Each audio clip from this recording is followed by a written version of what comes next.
Olá, sejam muito bem-vindos a mais uma análise. Hoje a gente vai embarcar numa jornada fascinante pela biologia dos nossos comportamentos mais teimosos. Sabe aqueles hábitos que não largamos de jeito nenhum?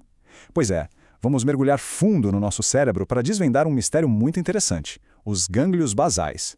Literalmente, o lugarzinho exato onde os nossos hábitos moram. E para começar, fica aquela grande pergunta no ar.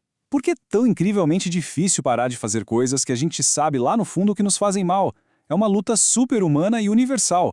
Pode ser comer doce toda hora, adiar aquela tarefa super importante do trabalho ou até roer as unhas. A ótima notícia aqui é que a culpa não é da falta de força de vontade, mas sim da nossa biologia estrutural. Dá um certo alívio ouvir isso, né?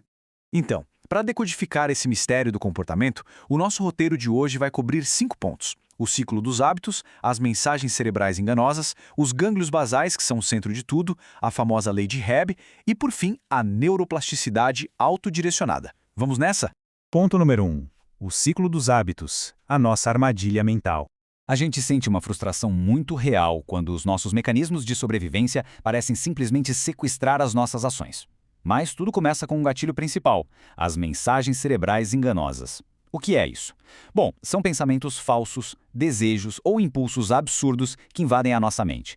O nosso cérebro, operando ali no modo de sobrevivência pura, gera essas mensagens para nos convencer de que aquela ação prejudicial é, na verdade, absolutamente essencial para o nosso bem-estar imediato. É o cérebro pregando uma peça na gente. E isso nos leva à seção 2, mensagens cerebrais enganosas e a reação em cadeia.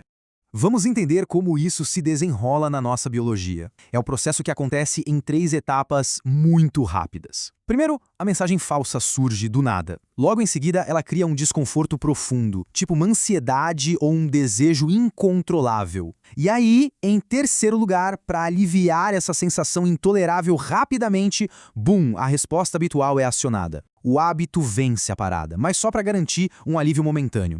E é exatamente aí que se forma um ciclo vicioso perfeito. Saciar esses desejos traz um alívio imediato para a angústia? Traz, claro, mas cobra um preço altíssimo. Isso acaba conectando o cérebro de uma forma que reforça toda a nossa fiação neural para repetir o mesmo comportamento na próxima vez que o gatilho aparecer. É basicamente como se a gente estivesse treinando a nossa própria biologia para acreditar que o hábito ruim é a única cura possível.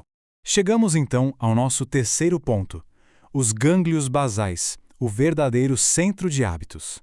Este é o núcleo anatômico da nossa análise de hoje, o local exato onde esses hábitos teimosos resolvem morar.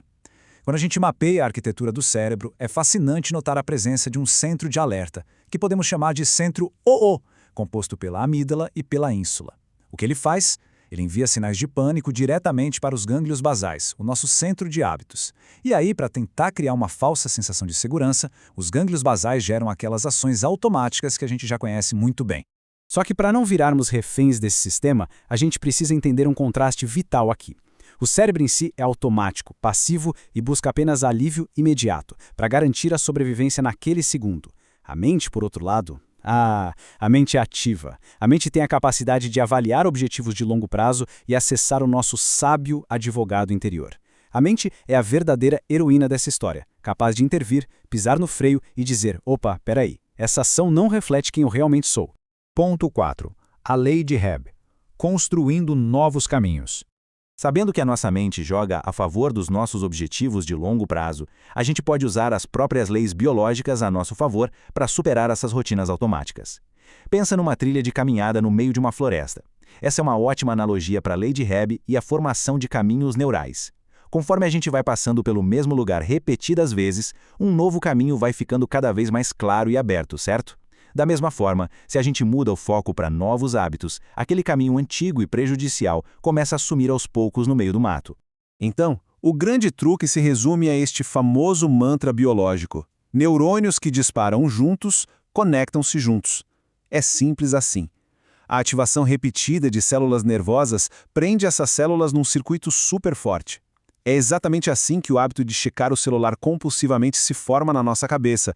Mas a parte incrível é que é exatamente a mesma lei que nós vamos usar para reescrever esses hábitos e criar conexões super saudáveis. E, finalmente, seção 5, neuroplasticidade autodirecionada. Retomando o controle.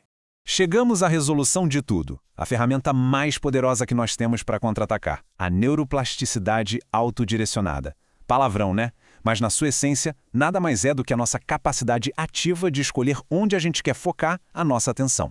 Ao direcionar o foco de forma superconsciente, a gente ganha o poder literal de alterar a fiação física do cérebro. É moldar os gânglios basais de acordo com o que realmente valorizamos. E como colocar isso em prática no dia a dia?